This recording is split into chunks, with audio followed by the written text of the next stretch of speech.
ہمارے کچھ رشتہ دار سعودی عرب میں کام کرتے تھے۔ ان لوگوں کا وہاں اپنا کاروبار تھا۔ مجھے جب بھی موقع ملتا میں ان سے یہی کہتا کہ اوپر والے کے لیے ماں بیمار ہے، آپ لوگ مجھے بھی اپنے ساتھ سعودی عرب کام کرنے کے لیے بلا لیں تاکہ میں اپنی ماں کا سہارا بن سکوں۔ یہ لوگ میرے تائی کے بیٹے تھے۔ ان دنوں میری عمر مشکل سے 17 یا 18 سال ہوگی۔ تائی کا بڑا بیٹا ہمیشہ میری بات سنتا اور کہتا، تم ابھی چھوٹے ہو، ابھی تم وہیں پر پڑھائی کرو، اس کے بعد تمہارا کچھ دیکھیں گے۔ مگر پھر ماں کی بھرپور تکلیف پر اس نے مجھے اپنے ساتھ سعودی عرب بلا لیا۔ کہنے لگا یہاں تمہیں ہر قسم کا کام کرنا پڑے گا۔ میں نے تمہاری ماں کو اس لیے نہیں بتایا کہ کہیں ان کو پریشانی نہ ہو، ورنہ تو ابھی تک تمہارا پرمیشن کارڈ نہیں بنا۔ تمہیں یہاں پر بلانا ہی ایک مشکل کا کام تھا، اس لیے اب جو کام کہا جائے گا وہی کرو گے۔ اس کے بدلے میں تنخواہ تمہاری ماں کو میں ہر مہینے بھیج دوں گا۔ میں نے کہا جی بہتر۔ پھر کچھ سوچ کر بولے میں تمہیں ایک آدمی کے گھر بھیجوں گا، اس کی 4 بیویاں ہیں، بلکہ 5 ہیں۔ وہ کچھ سوچ کر بولے تھے ان 5 بیویوں کے کام کے لیے سے ایک چھوٹے لڑکے کی ضرورت ہے جو بالغ نہ ہو۔ سمجھ سکتا ہوں تمہاری عمر اور تمہارا قد کاٹی ایسی ہے کہ تمہیں وہ آرام سے رکھ لیں گے، اچھے پیسے بھی دیں گے۔ عورت کو یہ لوگ گھر میں کام کرنے کے لیے نہیں رکھتے، ورنہ یہ کسی لڑکی کو رکھ لیتے۔ چھوٹے لڑکے یہاں کام کرتے نہیں ہیں اور وہاں پھر تمہاری عمر کا کوئی نہیں آتا۔ تم بہت کم لوگوں میں سے ہو جو اتنی کم عمر میں پردیس آ گئے ہو۔ میں اپنی کزن کی بات سن کر بہت خوش ہوا۔ میں نے کہا بس جیسا آپ کہیں گے میں ویسا ہی کروں گا۔ پھر بعد میں مجھے کہا اس آدمی کی 5 بیویاں ہیں، لیکن وہاں پر تمہیں کچھ احتیاط کرنی ہوگی۔ مسئلہ یہ ہے کہ وہاں تم یہ نہیں کہو گے کہ تم کہاں سے آئے ہو اور تم اردو بولو گے۔ میں حیران ہو گیا اور پریشان بھی۔ اردو نہیں بولوں گا تو کیا بولوں گا؟ مجھے تو نہیں آتی عربی۔ کہنے لگے ان لوگوں کو کون سا پتہ چلتا ہے، انگریزی سے بالکل واقف نہیں ہے، الٹی سیدھی انگریزی بول دینا، یہ ظاہر کر کے کہ تم کسی انگریز ملک کے پسندیدہ گاؤں سے ہو۔ خبردار جو تم نے اپنے دیش کا نام لیا۔ یہ بات سن کر میں اور حیران تھا۔ میں نے کہا ٹھیک ہے۔ فی الحال مجھے بھائی نے ضروری سامان کے ساتھ اس مالک کے گھر بھیج دیا۔ عربی مالک کا گھر بہت ہی بڑا تھا۔ میں اس گھر کو باہر سے دیکھ کر حیران رہ گیا۔ اس گھر کے تقریباً 15 یا 14 کمرے تھے۔ 2 منزلہ گھر تھا۔ اوپر والی منزل بہت خوبصورت تھی، جبکہ نیچے والی منزل پر اندھیرا سا چھایا ہوا تھا۔ بھائی کہنے لگے میں نے بھی اس آدمی کے گھر میں کام کیا ہے، پر اس نے مجھے کسی وجہ سے نکال دیا۔ میں یہاں صرف اور صرف مینیجر کا کام کرتا تھا۔ اس گھر کے مسئلے بہت ہوتے ہیں، اس لیے اگر تم دل لگی سے کام کرو گے، ان مسئلوں کو نپٹاتے رہو گے تو تمہاری زندگی آسان ہو جائے گی۔ یہ آدمی تمہیں تمہاری سوچ سے بڑھ کر دے گا۔ اس کی زندگی میں سب کچھ ہے لیکن سکون نہیں ہے۔ ان کی باتیں سن کر میں امید سے ہو گیا، پر یہ نہیں جانتا تھا کہ اس گھر میں آ کر میری زندگی اور میری سوچ بدلنے والی ہے۔ خیر بھائی نے مجھے اس آدمی سے بھی ملوایا جو کہ بہت خوش مزاج آدمی تھا، پر اس کے چہرے پر ایک عجیب درد تھا۔ اسے دیکھ کر لگتا جیسے وہ زمانے بھر کا ستایا ہوا ہو۔ اس کی آنکھوں میں ویرانی سی تھی۔ میں حیران تھا کہ اس کے بارے میں تو مجھے میرے بھائی نے بتایا تھا کہ ان کی 5 بیویاں ہیں۔ 5 بیویوں کے ہوتے ہوئے کوئی آدمی کیسے ناخوش ہو سکتا ہے؟ یہ بات میری سمجھ سے باہر تھی۔ بہرحال میں نے بھائی کو سلام دعا کی اور بھائی مجھے یہاں چھوڑ کر اپنے بندے کے ساتھ واپس چلے گئے۔ ان کے جانے کے بعد عربی آدمی نے مجھے دل پر ہاتھ رکھ کر گلے ملایا اور ایک لڑکے کی طرف اشارہ کیا جو کہ اسی کمرے میں کھڑا تھا۔ اس لڑکے سے کہا کہ اسے باہر لے جاؤ۔ یہ لڑکا مجھے جانا پہچانا سا لگا، بار بار پیچھے مڑ کر دیکھتا، پھر مجھے بڑے رازداری والے انداز میں اوپر لے کر گیا۔ سیڑھیاں چڑھ کر اوپر آتے ہی عجیب سے انداز میں بولا مجھے پتا ہے کہ تم کہاں سے آئے ہو، میں بنگلہ دیش سے ہوں، لیکن اوپر والے کے لیے یہاں پر اس بات کا ذکر مت کرنا کہ تمہیں ہندی یا اردو سمجھ آتی ہے۔ اس کی بھی ایک خاص وجہ ہے جو تمہیں بعد میں معلوم ہو جائے گی۔ میں حیران تھا کہ ہر کوئی مجھے یہی بات کیوں کہہ رہا ہے؟ کیا شیخ کو کسی کے دیش سے کوئی مسئلہ ہو سکتا ہے؟ اگر تھا تو بھائی کے ساتھ تو وہ اس طرح پیش آیا تھا جیسے کہ وہ ان کے دوست ہوں۔ خیر مجھے اس لڑکے نے جس کا نام پٹیل تھا مجھے سارا کام سمجھا دیا۔ اس نے کہا تھا کہ اس آدمی کی 5 بیویاں ہیں، ان کو کبھی نہ کبھی کوئی نہ کوئی کام پڑ جاتا ہے، اس لیے ان کو باہر جانے کی ضرورت ہوتی ہے، یا پھر گھر بیٹھ کر ہی وہ کوئی چیز منگواتی ہیں، تم کو فوراً ہی ان کو سب کچھ لا کر دینا ہے جو وہ مانگیں گی۔ اور ہاں، کسی سے کوئی بات پوچھنے کی ضرورت نہیں ہے۔ اب تمہارے ذہن میں یہ بھی سوال آ رہا ہوگا کہ اس کی 5 بیویاں کیسے ہیں، کیونکہ یہ تو عربی ہے، بس 4 بیویاں ہی رکھ سکتا ہے۔ میں نے ہاں میں سر ہلا دیا۔ بات یہ ہے کہ جو نیچے والے پورشن میں سب سے کم عمر والی لڑکی رہتی ہے، اس کو شیخ نے طلاق دے دی ہے۔ وہ ان کی بیوی تو ہے لیکن طلاق شدہ ہے۔ شیخ اس کے پاس نہیں جاتا، صرف اپنی 4 بیویوں کے پاس ہی رہتا ہے۔ اور بہتر یہی ہوگا کہ تم اپنے کام سے کام رکھو۔ آج کے بعد یہ بات کسی سے مت پوچھنا۔ میں اس کی باتوں پر عمل کرتے ہوئے وہاں سے نکل آیا۔ اب سوال تو یہ تھا کہ میں سارا دن بس اس کی بیویوں کے حکم کا انتظار کرتا رہوں۔ بدلے میں مجھے تنخواہ کتنی ملتی تھی، یہ ساری باتیں ذہن میں گھر کر رہی تھی۔ تبھی مجھے اندر سے کسی عورت کے چیخنے کی آواز آئی۔ میں باہر بیٹھا تھا، اندر عورتوں کے چیخنے کی آواز سن کر کمرے کی طرف دوڑ پڑا۔ میں نے دیکھا اندر ایک عورت بری طرح چیزیں توڑ پھوڑ کر رہی تھی۔ وہ جوان لگتی تھی، اس کی عمر مشکل سے 27 یا 28 سال ہوگی، جبکہ وہی شیخ جو تھوڑی دیر پہلے مجھے کمرے میں ہدایت دے کر گیا تھا، وہ اسے چپ کروانے کی کوشش کر رہا تھا۔ لڑکی بری طرح رو رہی تھی، جبکہ وہ عربی آدمی بڑے ہی فکر مندی سے اسے چپ کرواتا تو کبھی نیچے بیٹھا کر کہتا کہ میری بات تو سنو۔ اس کے اندازے سے ایسا لگ رہا تھا جیسے وہ بہت دکھی ہو، لیکن وہ لڑکی کوئی بات کرنے کے موڈ میں نہیں تھی۔ میں ڈر گیا کہ کہیں عربی کی باتیں چھپ کر سننے سے مجھے یہ نوکری سے نہ نکال دے۔ فوراً وہاں سے واپس آ کر اپنی جگہ بیٹھ گیا۔ 2 منٹ گزرے ہوئے فٹاک سے دروازہ کھلا۔ وہ عورت اپنی چیزیں سمیٹتی ہوئی وہاں سے باہر جانے لگی۔ عربی اس کے پیچھے پیچھے دوڑا۔ میں نے اپنی نظریں جھکا لی، پھر اس لڑکی نے اس آدمی کی کوئی بات نہیں سنی اور وہاں سے بھاگتی ہوئی چلی گئی۔ اس کی آنکھوں سے آنسو بہہ رہے تھے، لگتا تھا کہ وہ بہت بڑے پریشانی میں قید تھی، وہی جو کہ اسے پہلے روکنے کی کوشش کر رہا تھا۔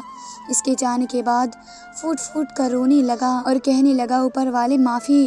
مجھے اس کی باتوں سے اتنا سمجھ آ گیا کہ وہ بہت شرمندہ ہے۔ وہ اپنی کسی حرکت سے اور اسے دہرانا بھی نہیں چاہتا، مگر وہ اپنی بیوی کے ساتھ کچھ ایسا ہی کرتا ہوگا، تبھی تو اپنی بیوی سے معافی مانگ رہا تھا۔ بہرحال میں چپ ہو رہا تھا، میں اپنے نئے حکم کا انتظار کر رہا تھا۔ وہ میرے پاس آیا اور مجھ سے کچھ عجیب اور غریب انداز میں باتیں کرنے لگا۔ میں اس کی بات سمجھ نہیں پایا، تبھی اس نے ایک لڑکے کو آواز دی۔ وہ وہی لڑکا تھا جس نے مجھے اس عربی کے بارے میں جانکاری دی تھی۔ وہ پاس آ گیا، اس نے عربی سے کوئی بات کہی، عربی نے اسے کچھ سمجھایا اور پھر اس لڑکے نے مجھے جو کچھ بتایا تو وہ میری زندگی بدلنے والا تھا۔ میں سن کر حیران رہ گیا کہ وہ عربی مجھ سے یہ کہہ رہا ہے کہ تم میری ایک بیوی سے شادی کر لو۔ مجھے لگا جیسے کہ مجھے آزما رہا ہو تاکہ میں اس کا وفادار ہوں یا نہیں، یہ ثابت ہو سکے۔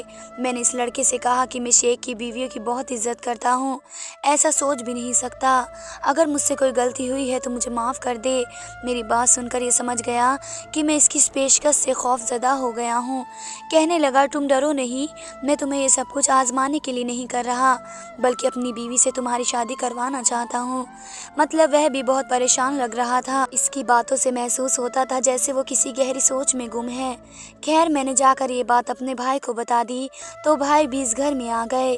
عربی نے ان کو بھی بہت باتیں سمجھائی۔ بھائی بے فکر ہو گئے، کہنے لگے، تمہارے لیے یہ زندگی کا سب سے اچھا موقع ہوگا، تم شیخ کی اس چھوٹی بیوی سے شادی کر لو جس نے شیخ سے طلاق لے لی ہے یا پھر اس کو دے دی ہے۔ اس کے بعد وہ تم کو بتائیں گے کہ آگے کیا کرنا ہے۔ میں تو اس گھر میں کٹ پتلی کی طرح تھا، میرے مالک کا حکم ہوگا میں ویسا ہی کروں گا۔ یوں میری شادی کی تاریخ پکی کر دی گئی۔ تاریخ کیا تھی؟ پرسوں میری شادی ہونے والی تھی۔ اس لڑکی کا نام صبا تھا جس سے میری شادی ہونے والی تھی۔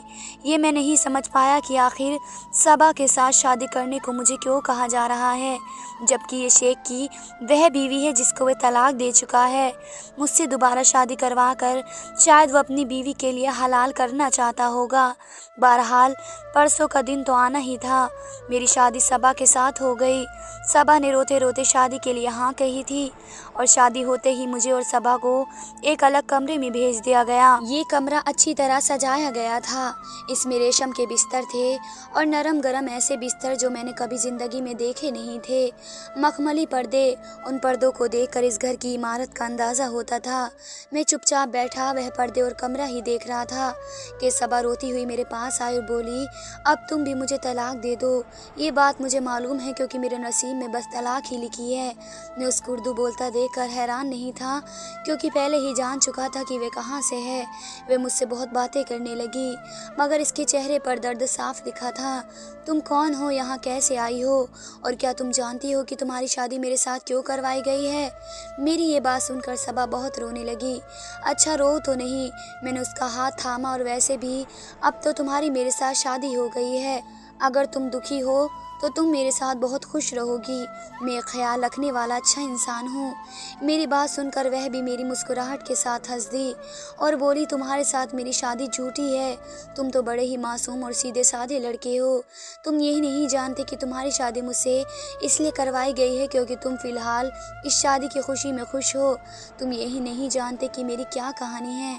मेरी उम्र देखो, मुझ पर दूसरे दर्द देखो। तुम खुद ही जान जाओगे कि मैं जो कह रही हूँ बिल्कुल सही कहती हूँ। ये कहकर वे दोबारा रोने लगी। तुम मुझे अपनी पूरी बात बताओ, फिर मैं मसले का कोई न कोई हल निकालने की कोशिश ज़रूर कर लूँगा। तुम देख लेना, तुम्हें मायूस नहीं रखूँगा। तुम अगर इतनी ही दुखी हो, इसका कोई न कोई हल तो ऊपर वाले ने रखा होगा। तो वह एकदम खुश हो गई। चलो मैं तुम्हें अपनी कहानी सुनाती हूँ, फिर तुम समझ जाओगे कि शेख के कमरे में इसकी बीवियाँ आने के बाद रोती क्यों हैं और क्यों इसके साथ कोई भी औरत बस नहीं पाती। इसके साथ 30 औरतों की शादी हो चुकी है। क्या तुम ये सोच भी सकते हो 30 शादियों का खर्चा कितना आता है और वे लड़कियां ढूंढने में वक्त कितना लगता है? ये कहकर वह हंसने लगी। हाँ, बहुत ज़्यादा वक्त लगा है इसे, और अब अक्ल आई है और अब ये सबक सीख गया है कैसे क्या करना है। इसलिए तो इसने तुम्हारी शादी मुझसे कराई है। तुम पहेलियाँ मत बुझाओ और मुझे पूरी बात बताओ, मैंने बेचारी से कहा। मेरी उम्र उन दिनों सिर्फ़ और सिर्फ 15 साल थी जब मैं अपने स्कूल की सबसे होनहार स्टूडेंट हुआ करती थी। मेरे लिए ज़िंदगी बहुत खूबसूरत थी, पर मैं ये नहीं जानती थी ज़िंदगी का ये हसीन ख्वाब बहुत जल्द ही ख़त्म होने वाला है। उन दिनों हमारे स्कूल में फंक्शन हो रहे थे। मुझ जैसी एक आम गरीब मजदूर की बेटी को हिस्सा लेने का मौका मिला तो मैंने अपनी भरपूर कोशिश दिखाई और लोगों के सामने पेश कर दिया। मैं बहुत खुश शक्ल थी। हम लोग एक बड़े तकरीर में गए थे जहां मैंने डांस पेश किया। इस डांस ने मुझे बहुत फेमस कर दिया। काफ़ी सारे लोग मुझे जानने और पहचानने लगे। मैं बेपनाह हसीन थी, जो भी देखता बस देखता ही रह जाता। प्रिंसिपल ने भी जब मेरा ये सीक्रेट देखा तो उन्होंने मुझे अपने स्कूल की सबसे टॉप बच्चों में रख दिया और जब भी कोई तस्वीर खिंचवानी होती मैं ही आगे जाती। मेरी तस्वीरें स्कूल की मैगज़ीन पर छपती थी। ऐसे ही करते करते मैं अखबारों में आने लगी। पर मैंने ये नहीं सोचा मेरी सूरत एक दिन मेरी दुश्मन बन जाएगी। मैं अपने घर में थी जब एक दिन बाबा के पास एक आदमी आया। कहने लगा, हम आपकी बेटी का इंटरव्यू करने आए हैं, साथ ही एक पेशकश भी दे रहे हैं। बाबा मेरे मजदूर और लालची आदमी थे। लालची नहीं, ये कहो कि हालत के सताए हुए थे। जब पापा ने उन लोगों की इतनी बड़ी पेशकश सुनी तो उनका मुंह खुला का खुला रह गया। दरअसल ये लोग पापा से कहने आए थे कि उनकी बेटी को सऊदी अरब लेकर जाएंगे, पढ़ाएंगे लिखाएंगे और साथ ही नौकरी भी करवाएंगे। तनख्वाह हर महीने बाकायदा बाबा को भेज दी जाएगी। पापा ने शायद ऐसी बातें पहली बार सुनी थी। फ्री बैठे बिठाए उन्हें करोड़ों रुपए का लालच दिया गया। बाबा खुशी से फूले नहीं समा रहे थे। साथ में औरतें भी थी, इसलिए उन लोगों पर यकीन कर लिया। पर हम क्या जानते थे कि ये लोग तो इंसानों के रूप में भेड़िए हैं। मुझे नहीं मालूम था कि उन लोगों ने वापसी की कार्यवाही कैसे पूरी की, लेकिन मुझे हवाई जहाज़ में बैठा दिया गया और मेरी किस्मत ने इस दिन पलटा खाया। मुझे जब यहाँ लाया गया मैं पूरा रास्ता जहाज़ में यही सोचती रही कि मैं आगे जाकर बहुत बड़े स्कूल में पढ़ाई जारी रखूंगी। पर जब मुझे वहाँ पर लाया गया, एयरपोर्ट में मुझे एक लड़की ने रिसीव किया और मेरी खूब पूछताछ की गई। वे लड़की मुझे बहुत खूबसूरत बड़े सफ़ेद रंग के होटल में ले गई। इसके बाहर अरबी में कुछ लिखा हुआ था, मैं नहीं समझ पाई ये क्या है। वे लड़की मुझे होटल में ले गई जहाँ पर माहौल बहुत ही अजीब था। खूबसूरती, रंग रस्सियाँ और लड़कियों ने छोटे कपड़े पहन रखे थे। ऊपर वाला जाने कौन सा सऊदी अरब था। हमने तो यही सुन रखा था कि बहुत अच्छा मुल्क है, वहाँ पर ऐसा कुछ नहीं है जैसा हमारे मुल्क में होता है। पर मैं ये देख कर तो हैरान हैरान थी कि यहाँ अय्याशी का एक भरपूर अड्डा मौजूद था, लेकिन वहाँ लड़कियों ने छोटे कपड़े पहन रखे थे। मैं सोचने लगी कि मुझे यहाँ क्यों लाया गया है। ये जगह तो हम जैसी लड़कियों के लिए नहीं है, ना ही यहाँ कोई स्कूल की लड़की नज़र आ रही है। बहुत मुश्किल से गुजरते हुए वह लड़की मुझे एक बड़े से हॉल में ले गई, जहाँ पर एक ब्यूटी पार्लर जैसी जगह थी। ब्यूटी पार्लर में मेरे बाल बनाए गए, मुझे अच्छे से कपड़े पहनाए गए। मैं किसी शहजादी की तरह लग रही थी। मुझे अपने आप पर भी तरस आ रहा था। मुझे सुर्ख रंग के कपड़े पहनाए गए। मेरे सर पर एक टोपी रखकर मुझे ऐसे तैयार किया गया जैसे फिल्मों और नाटकों में शहजादियों को दिखाते हैं। मैं बेपनाह खूबसूरत लग रही थी। दुनिया की सबसे हसीन लड़की इस वक्त मैं ही मालूम हो रही थी। फिर मुझे एक और कमरे में ले जाया गया। ये देखकर मेरे तो कदमों तले ज़मीन निकल गई कि वहाँ पर सोफे पर एक आदमी बैठा था, जिसने अपने बाजू दोनों तरफ फैला रखे थे। मुझे देखते ही इसकी आंखों में हवा भर आई। और फिर क्या था, उसने मुझे बर्बाद करना अपना हक समझा। वे मुझे बहुत दूर से पकड़ ले आया। ये सारा खेल, सारा जाल उसी ने तो बिछाया था। एक दिन अखबार में उसने मेरी तस्वीर देखकर पसंद आ गई थी। बस वही से उसने मुझे बर्बाद करने की ठान ली। जब पता कराया तो पता चला मेरे माँ बाप भी गरीब से हैं। फिर क्या था, उनको लालच दिया और हफ्तों के दिनों में मुझे यहाँ लेकर आ गया। अब मैं इसके सामने सजी सजाई रेशम की गठरी की तरह पेश की जा रही थी। मैं बहुत रोई थी, चीखी थी, मेरी किसी ने ना सुनी। वे दिन मेरी ज़िंदगी का सबसे बुरा दिन था। इस सब के बदले में मेरे माँ बाप को पैसे भेजे जाते रहे। वे खुश थे और जब भी मौका मिलता मेरी अच्छी तस्वीरें बना कर भेज देते, जिससे लगता कि मैं स्कूल में पढ़ रही हूँ। फिर कुछ दिन गुजरे, इस अरबी ने मुझसे शादी कर ली। कहने लगा मैं तुम्हें अपनी बीवी बना कर रखूँगा, लेकिन मुझे इसकी क्या समझ आती। वह तो अरबी में बात करता था और मैं उर्दू बोलती और समझती थी। एक दिन उसने ऐसा किया जो मेरे जहन और गुमान में भी नहीं था। मुझसे कोई बात कह रहा था, मुझे समझ नहीं आई तो मुझे तलाक दे दी। तलाक देकर मुझे इस काल कोठरी में फेंक दिया। फिर मुझ पर जुल्म करने लगा, इतने जुल्म के जो मैंने ज़िंदगी भर नहीं सहे थे। मुझे अपनी ज़िंदगी से नफ़रत हो गई। लगने लगा जैसे मौत ही मुझे इस सारे गम से छुट्टी दिला पाएगी। मैं दिन रात दुआ करती हूँ ऊपर वाले से, यही समझ नहीं आती कि मेरी ये कैद कब ख़त्म होगी। इस आदमी को वह सज़ा दी कि वह ज़िंदगी भर के लिए उजड़ गया। इसे ऐसी बीमारी हो गई कि कोई औरत उसके पास नहीं रहती। उसे गुस्सा आता है, उसे गुस्से के दौरे पड़ते हैं और ये ऐसी खुराफात बातें करता है कि कोई भी औरत इसके साथ नहीं रहती, उसे छोड़कर चली जाती है। अब इसे अच्छी तरह से समझ आ गया है, एहसास हो गया है इसको मेरा दिल दुखाने, मुझ पर जुल्म करने और मुझ जैसी नेक लड़की को एक घर से उठाकर अपनी अय्याश खाने में लाने का क्या अंजाम होता है। मैंने सब्र किया, हर रोज़ ऊपर वाले से दुआ की। ऊपर वाले ने उसके दिल में ये रहम डाल दिया, कोई औरत उसके साथ नहीं रही जब से मैं इसकी ज़िंदगी में आई हूँ। अब ये तुम्हारी शादी मेरे साथ करवा कर इस बात का पछतावा करना चाहता है, पर मुझे लगता है कुछ अरसे बाद ये तुम्हें कहेगा कि तुम मेरी बीवी को तलाक दे दो ताकि अब मैं दोबारा से शादी कर सकूं। इसको यही बातें समझ आती हैं। ये कहकर वह तो खामोश हो गई। मुझ पर आसमान टूट पड़ा कि लोग कितने अय्याश हैं। क्या वाकई में इस बेचारी लड़की को ऐसे ही उठा कर लाया होगा। मेरी तो परेशानी की इंतहा न रही। मैंने सारी बात भाई को बता दी। भाई बोले कि मैं ये सब पहले से जानता हूँ। पहले आदमी डरता था कि मैं किसी उर्दू बोलने वाले आदमी को ना लेकर आऊँ, लेकिन अभी अपने इस गुस्से से तंग आ गया है। ये लड़की बहुत शरीफ है, तुम इसे नहीं जानते। इसने ज़िंदगी में कोई गुनाह नहीं किया। ये आदमी खुद भी इसकी बहुत तारीफ़ करता है, लेकिन अब वह इसके लिए एक नासूर बन कर रह गई है। जब तक वह उसके घर में रहेगी तब तक ये आदमी बर्बाद ही रहेगा, उजड़ कर रहेगा। इसलिए इसकी शादी करवा कर विदा करना चाहता है, वापस अपने माँ बाप के घर भेजना चाहता है। ये तो अच्छा हुआ इसके साथ तुम्हारी शादी हो गई। मैं उससे कहूँगा कि तुम्हें तलाक देने पर मजबूर ना करे, और जैसा सब आप सोच रही हैं वैसा ना हो। वैसा ही हुआ। भाई ने उस शेख से बात की, वे मान गया। उसने सबा को मेरे साथ विदा कर दिया और हमें अच्छी खासी रकम भी दी। उसने सबा की ज़िंदगी बर्बाद की थी, इसे आबाद करने की भी भरपूर कोशिश की, यहाँ तक कि सबा को तोहफे में खूबसूरत घर दिया। इस घर में मैं और सबा रहने लगे। सबा के चेहरे पर मुस्कुराहट नाम की तो कोई चीज़ नहीं, पर मेरी माँ बहुत खुश है।